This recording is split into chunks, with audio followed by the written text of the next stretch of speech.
Good evening, ladies and gentlemen, and welcome to 2009. We are now in the stage, the best stage, I have to say, of our review series of the Friday the 13th movies, and if you haven't guessed it already, because I'm wearing my original mask once again, we are back to the beginning. We are on the Friday the 13th, Part 1, Reboot. And Never Hike Alone, which, thank you, I forget the name of their production company, but I will... Thumb Stomp? Womp Stomp. Right, Womp Stomp. Thank you guys for making such a great fan film.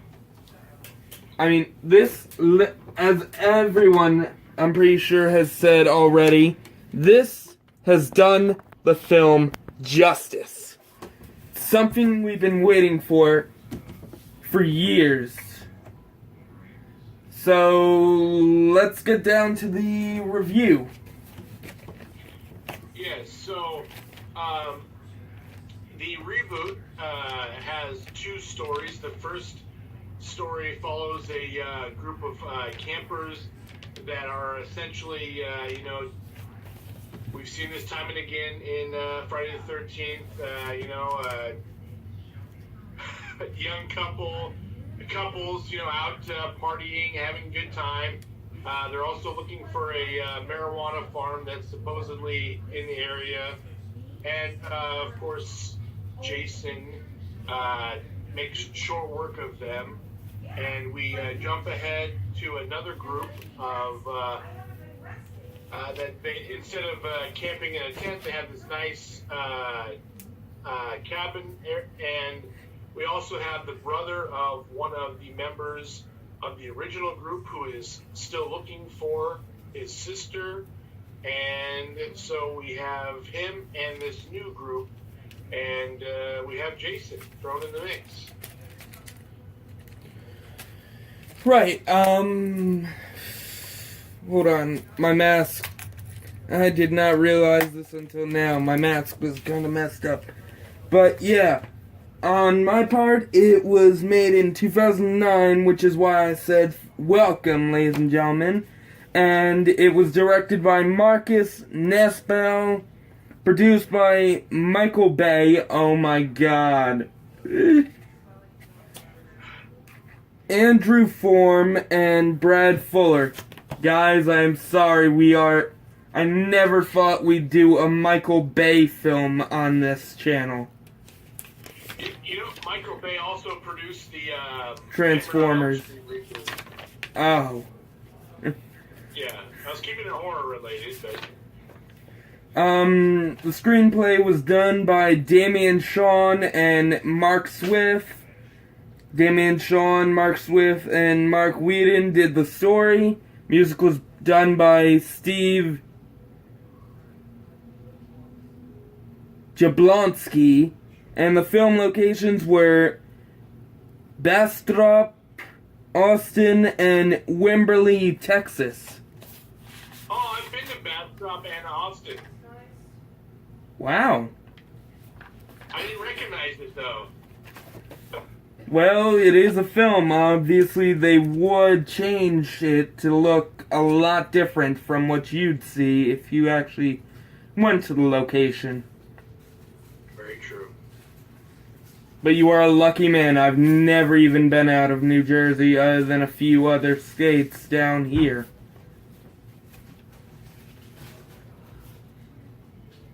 Okay, back to the info.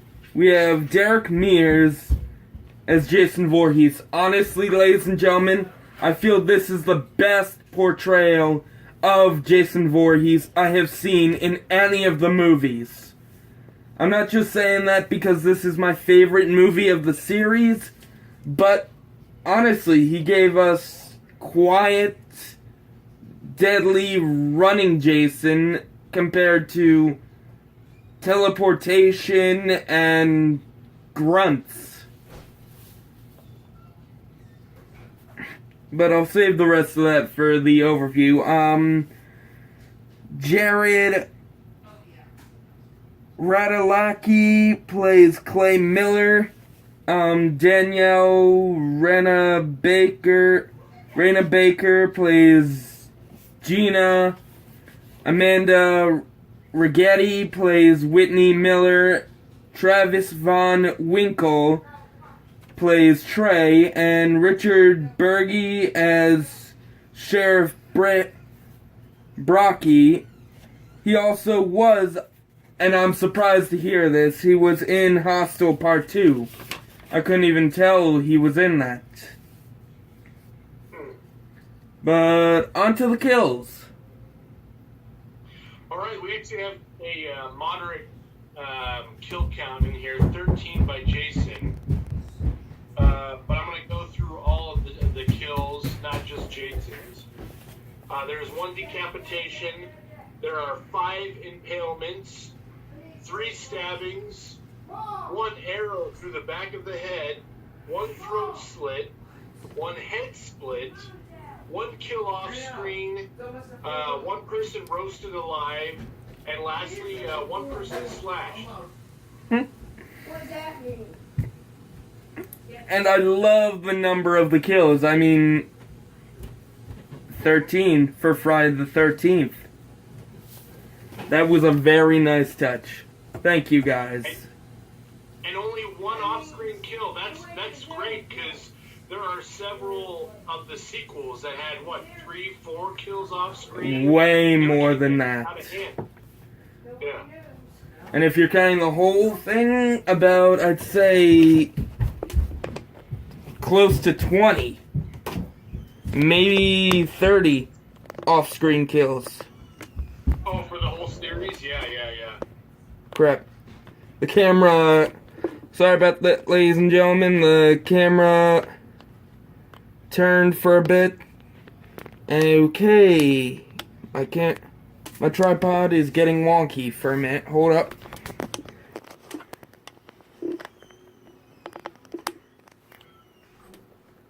Okay. We're back.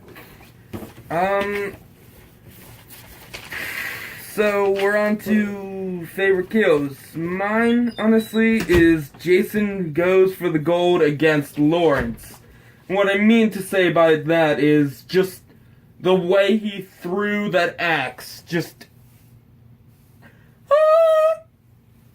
It was like he was one of those shot put throwers in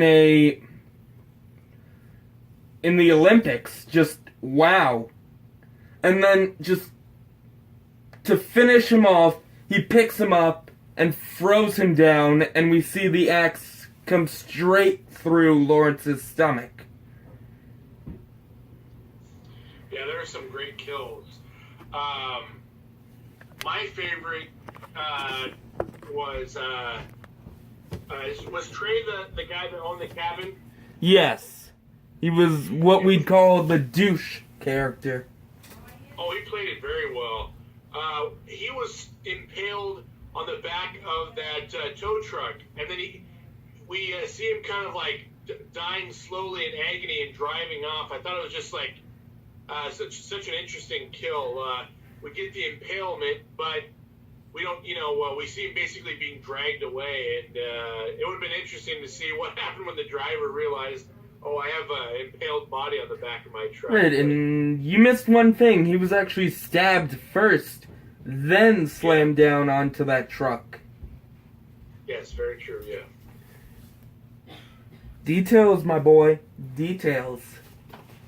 Now, my least favorite, I have to say, was Mike. He was one of the first campers we see in the movie, and Whitney's boyfriend. So, I mean, we see him get stabbed in the hand, the foot, and then we watch him get dragged under the floor by Jason, and all we hear is a scream. People say he was stabbed, but I count that as an off-screen kill. Yes. on a lighter note, here comes the great kills. Not as good as Lawrence's, but still great and always gonna be in my heart. They are Amanda roasts over a fire. I wish I'd come up with a better line for that, like, sweet Amanda's roasting over an open fire. But yeah, it brings us back to all those great sleeping bag kills we see throughout the series, and just they innovated it to have her roasted over that fire. Just, I honestly... Well, it was nice. It was nice seeing Jason get trapped, because this film does get some heat from the legacy fans, you know, those that really like the series. You know, we've both seen on Killer Flicks, people hate on this film. But I applaud the fact that they took Jason in different directions. We didn't just get the same old Friday the 13th film. They took elements that we liked from the original thing, from the original films. They added things. Jason running, you know, Jason setting traps, Jason taking a hostage. These are things that I feel like they added to the story. They made the film more entertaining. Right, and second greatest kill I'd have to say is Chewie gets screwed in the throat. Yes. Please stop me, I've got so many bad puns. But seriously, this just how slow it goes. It compared to someone being stabbed in the stomach. Just this. And honestly, as a lot of people I've seen a lot of people say, he shouldn't have tried to help Jason with his outfit. Jason has the best outfit. He does not need a hockey stick. Yeah. And... Does not take kindly to fashion advice. Right. And the third one? Oh, look at that. Trey catches a ride. Catch a ride! What's funny is we already went over this, so I'm not going to go that far into it. Now on to some background information on the movie. They honestly thought, the producers figured, after taking one look at Derek Mears, he was a little too nice to be Jason. I mean, he was one of those nice, happy, go lucky actors that he really surprised them. What? Kind of a mama's boy? I wouldn't go that far, but he honestly did surprise us very, very heavily.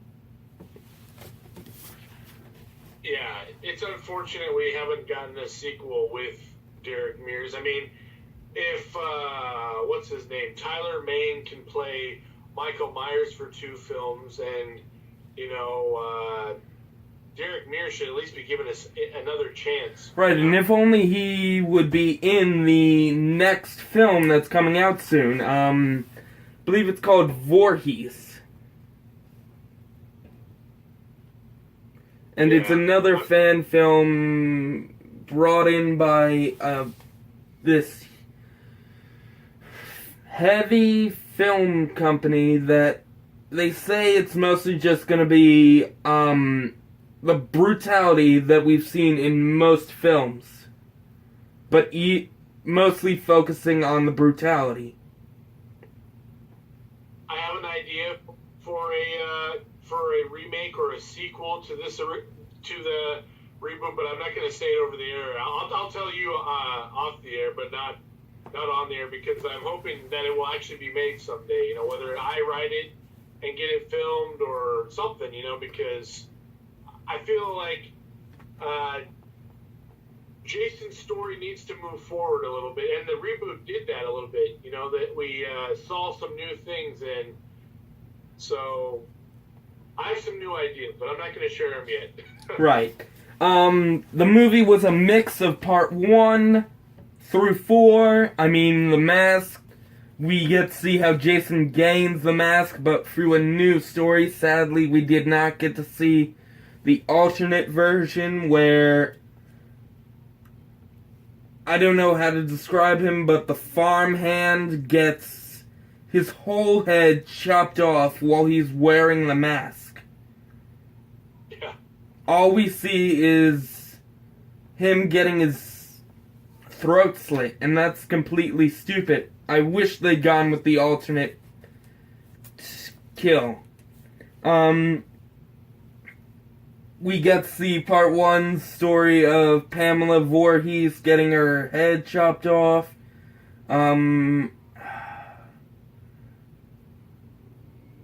Part 4, the house party and all that. And, crap. Oh, you're forgetting the part where they go into space. No, Wrong movie.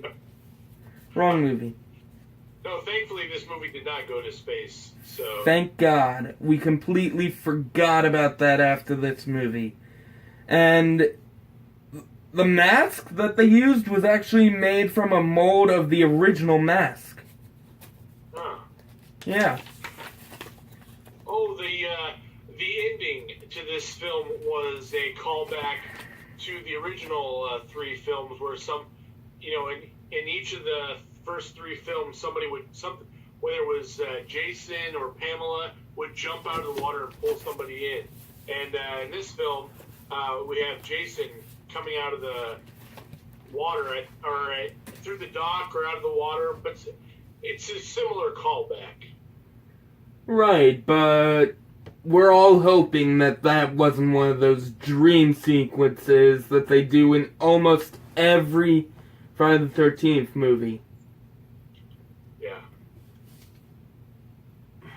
So, how would you rate this film? You said it's your favorite? 10 out of 10. It's honestly my favorite Friday the 13th movie. Yeah. It's a very solid entry. I believe if I reviewed our rankings, I believe I had originally said part 4 was my number 1, and then when we reviewed part 6, I think I said part 6 was my new favorite. I would still keep 6 as my number 1 just because of the nostalgia. I just love the 6th film. But this is definitely a good second. This is, I understand where you're putting it at number 1. And I really hope we get to see Derek Mears again as Jason. But for me, I'll still say that part 6 is my favorite. I understand, and after the second video we do for the night, I'll show you or explain to you the whole rankings we gave the rest of the movies. Because I have that on my phone and we technically can't check it while we're filming.